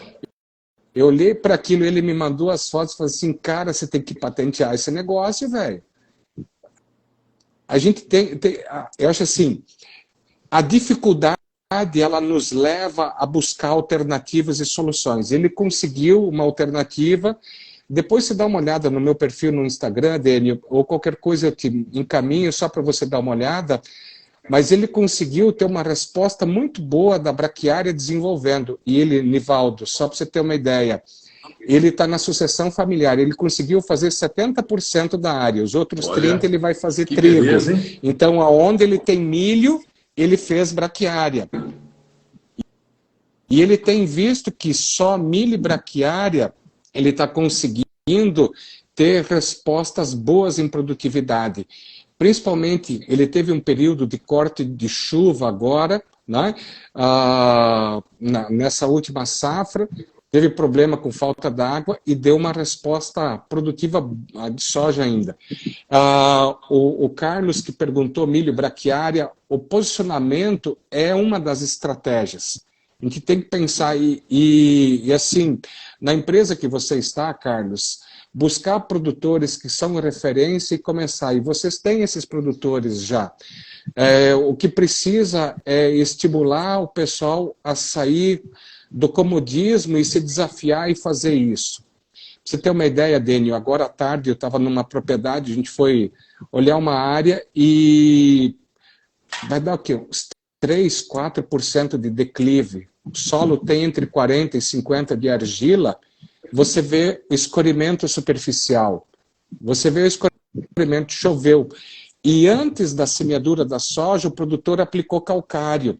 E o interessante é que a água da chuva levou parte da palha da soja, mas ficou o calcário em cima, porque ele estava ali nos primeiros centímetros superficiais. Levou ali 2, 3 centímetros de solo e ficou o calcário ali que estava percolando para dentro do perfil. Eu achei isso interessante. Tirou as fotos ou não? Eu achei isso. Tirei, vou fazer um vídeo e vou postar durante a semana. Essas situações, eu acho que tem que compartilhar e trazer algumas soluções. Bom, então essa questão do Carlos aqui, tranquilo, milho e braquiária, é viável aí para a região oeste, você já tem até resultado, algum trabalho feito, é isso? Sim. Muito bem. É aqui só para pegar a palavra do Romeu lá. Boa noite, amigo. Show a live hoje, abraços, né? Então, exatamente isso aí. Vamos ver se tem mais alguma participação. Nós já estamos chegando aqui a 90 minutos aí de live, né? Então, realmente não é fácil, é um tema relevante, é um tema que eu vejo que todo mundo gosta, todo mundo quer participar. E Pércio, obrigado aí, Pércio, muito bom. O Pércio você conheceu também, viu, o Sim. Alfredo? Aquele que nós fizemos lá, a conversa lá, A reunião. pessoal de São Paulo, lembra dele, né? Sim, E, lembro. e o Ernest, ele coloca o seguinte, né, o Ernesto, seria um prazer, né, conhecer o Alfredo, foi o que eu tinha falado com ele, já aprendi muito com o Dênio e o senhor Nivaldo, abraço, né? Então, assim, a gente tem que andar bem acompanhado, na né, agenda. Alfredo? Nivaldo. O Carlos está colocando o seguinte, muito obrigado pelas informações, os ganhos são inúmeros. Nós que agradecemos a sua presença, a sua participação e a contribuição, né? Pode falar, Alfredo. Nivaldo, eu não sei qual é o planejamento, mas, Dênio, posso te fazer uma pergunta? Agora é minha vez de perguntar. Dênio, como é que tem sido dentro da cooperativa trabalhar com os clientes de vocês, calcário e gesso? Como tem sido a aceitação deles, o posicionamento de vocês quanto à necessidade de correção e construção de perfil de solo? O que nós adotamos assim para recomendação, Alfredo, já tem desses 25 anos aí, nós sempre tivemos o gesso um corretivo que ele já tem lugar nos nossos depósitos, já reservado para ele, porque todos os anos a gente tem produtores que utilizam, né? Uhum. Então faz parte do nosso estoque de gesso, é um corretivo em estoque. Então a adoção é tranquila, né? O que nós usamos assim de critério não é muito a questão pela argila. Nós olhamos muito o próprio fornecimento de cálcio dentro do equilíbrio. Utilizamos para calcular o gesso ali, diminuindo um pouquinho o calcário calcítico e ele entra ali, né? Uhum. E aí, claro, a gente percebe que o enxofre dele, né, por ser sulfato, ele tem essa movimentação, né? Uhum. Então, a gente tem percebido também ganhos quando você usa enxofres com liberação mais lenta, tipo esses com enxofre elementar, né? A gente também tem percebido, lá no campo, a gente fez, no campo experimental da cooperativa, alguns trabalhos, a gente percebeu, apesar de ter o uso do gesso lá, esse aporte de enxofre, também esses enxofre elementar tem dado um bom resultado nas culturas. Né? Então é bem tranquilo, o uso do gesso na nossa região aqui, pelos nossos técnicos, tem um posicionamento normal, faz parte dentro... Nós temos um programa de agricultura de precisão também, né, que a gente adota essa metodologia de cálculo pelo equilíbrio. A preocupação que você falou do magnésio eu também tenho hoje, porque às vezes o potássio ele chegou a passar um pouco do ponto, aí você tem áreas com mais de 5%. Sim. Eu tenho falado para o pessoal, olha, vamos cuidar um pouco isso aí, porque dali um pouco nós vamos ter problema de magnésio, né, em função do excesso de potássio. Legal. Você comentou a questão do enxofre elementar. Eu assim, minha opinião, meu ponto de vista, para aquele manejo que o produtor vai aplicar calcário próximo à semeadura da soja, eu acho que usar o enxofre elementar é uma ferramenta interessante, por conta do processo de atividade microbiana que vai ocorrer liberando esse enxofre, a acidificação que ele provoca, auxilia no processo de dissolução do calcário. Eu quero fazer um trabalho desse, só quero ver, Nivaldo, qual que vai ser o doido do aluno que vai querer encarar isso comigo. A gente sempre acha alguém. Eu quero fazer um trabalho desse na universidade agora. Bom, bacana. Testar, ver uma curva, ter uma curva de resposta aí porque a maioria dos nossos agricultores aqui a nível de Oeste Paraná aplica calcário depois da colheita do milho segunda safra. A maioria, Olha. mais de 90%. Então, tem algumas coisas para a gente pensar aí. Sim, bacana, bom saber. Ó, aqui é o seguinte, o Renan, que foi seu ex-aluno aí, um show de conhecimento, parabéns pela live e aos especialistas, né? Pô, nós que agradecemos, eu coloquei, nós que agradecemos a presença, a participação Obrigado. e até a próxima, né? E aqui o Damasceno ele coloca o seguinte: tem uma mineração de gesso e a demanda realmente é enorme, graças a Deus. Não sei onde é que ele está, perguntei a região, ele até colocou assim: a gente escoa em média 250 mil toneladas mês aqui na região. Perguntei a região Deve dele, ser, ele acabou... acho que é Grajaú, Maranhão. Talvez é Maranhão ou Tocantins. Ele colocou, colocou aqui, ó. Ele colocou aqui, isso aí. sertão pernambucano, aqui a gente Pernambuco. concentra 88% de todo o gesso no Brasil. Puta, eu não sabia disso, Damasceno. Bacana, bom saber. É que o gesso que ele tem, Nivaldo, é um mineral, que é a gipsita. Aqui no sul, nós trabalhamos o fosfogesso. Ah, sim. Né? São produtos de solubilidade diferente.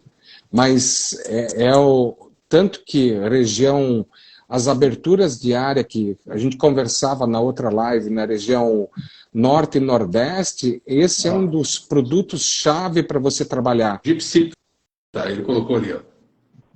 Gipsita, isso mesmo. Muito bem, Damasceno. Poxa, já fizemos aqui um network, uma conexão, né? Precisamos realmente ampliar isso, né? Muito bom, as lives têm proporcionado isso e os temas relevantes também, né? Então, assim, o que eu quero sugerir aqui, porque nós tínhamos uma última pergunta e nós já passamos um pouco do tempo, acho que depois fica até ruim até para as pessoas que querem depois assistir, né? Nós vamos deixar isso para uma outra live, que nós vamos fazer o seguinte, sobre o papel dos biológicos nessas questões aí do perfil do solo e nessa questão principalmente da compactação. Vocês topam isso ou não?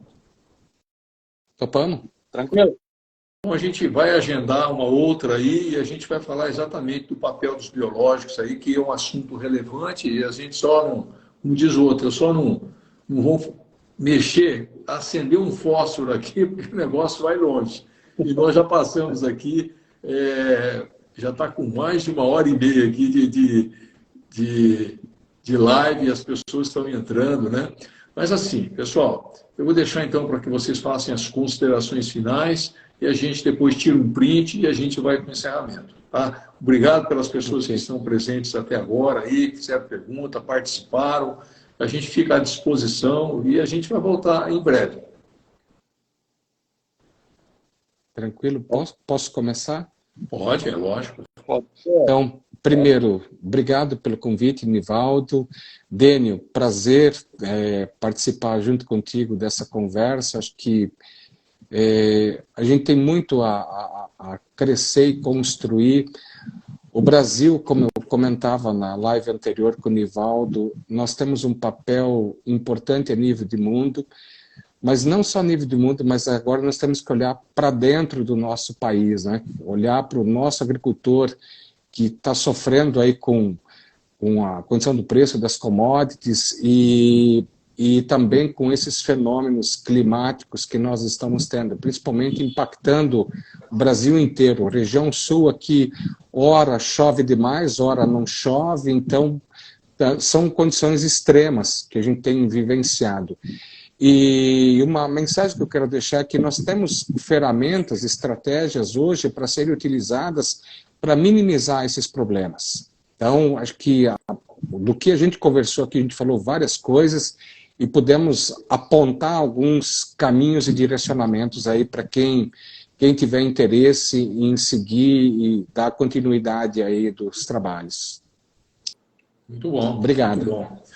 Viu, só antes do Dênio fazer a colocação dele, nós precisamos uma hora ir para o Rio Grande do Sul para você conhecer o Dênio pessoalmente e o campo experimental da Cotripal. Hoje é um campo padrão do Rio Grande do Sul, por ser uma cooperativa, e tem muita coisa lá inovadora que a gente precisa ir lá, conhecer lá, depois ir lá na Fundacep, que hoje é CCGL, mas a gente vai programar isso, viu, em breve. Sim. Tá bom? Sim, Dênio. Tá bom. Bom, obrigado, Nivaldo, pelos elogios aí, pelas considerações e muito obrigado, Alfredo, também, por essa oportunidade aí de nós conversar, né? E muitas coisas a gente percebe assim que a gente tem um pensamento alinhado, né? Dá para se dizer. E a gente sempre tem essa questão também de estar buscando informação. Os nossos produtores aqui, eles têm assim, a gente consideram um certo privilégio de estar numa região com a cooperativa também atuando de longa data, toda essa questão técnica, né?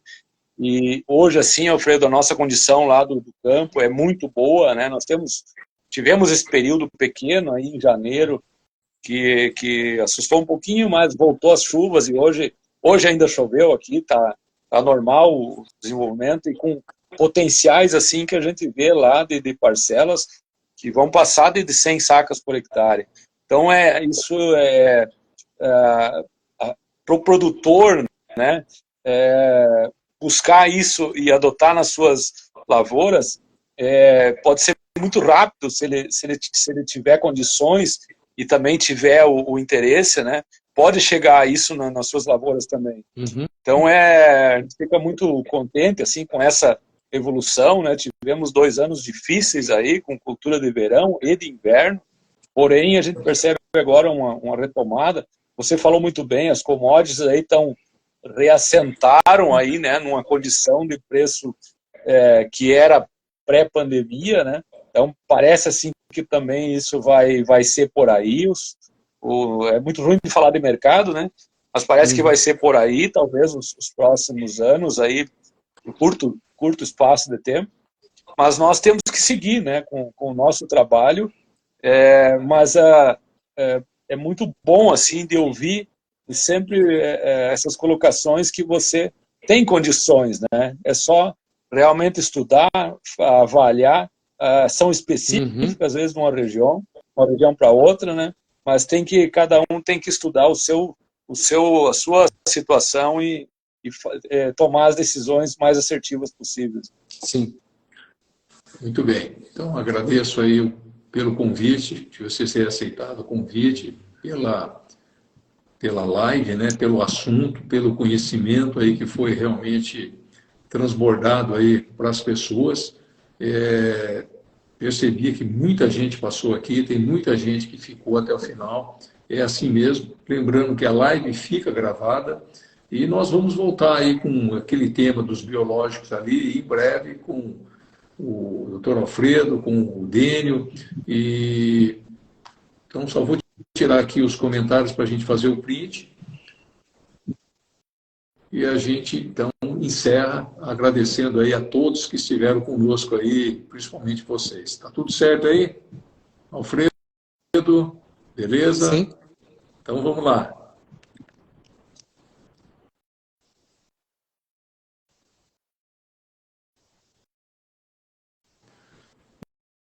Então, assim, boa noite, um bom descanso. Alfredo, se você vir por Londrina, eu amanhã vou estar viajando, não vai ser possível, mas eu precisava conversar com você até no final de semana, um horário mais tranquilo, tá? Dênio, a gente fala também em breve, tá bom? Tá bom, Nivaldo? Eu só queria comentar, Nivaldo, ainda a respeito da vinda aqui para o Sul, Nivaldo, se vocês puder vir aqui na cooperativa, vai ser um prazer muito grande receber o Alfredo e vocês aqui na cooperativa, no campo experimental. Que bacana. Com certeza vamos aproveitar bastante. Bacana. Isso. Obrigado aí, obrigado aí. Bom, já está. Vamos, você precisa vamos agendar. Na hora que você vir para o Paraná, eu preciso levar você lá na universidade, onde é que ele dá aula. É show, lá em Toledo. Precisa conhecer, é demais. Tá bom? Então, assim, obrigado, uma boa noite, bom descanso. Obrigado por todos que participaram aí. E eu vou gravar a live e depois eu mando para vocês também, tá? Um abraço. Beleza, até breve. obrigado. Até mais. Tchau, até tchau. breve, até mais. Tchau.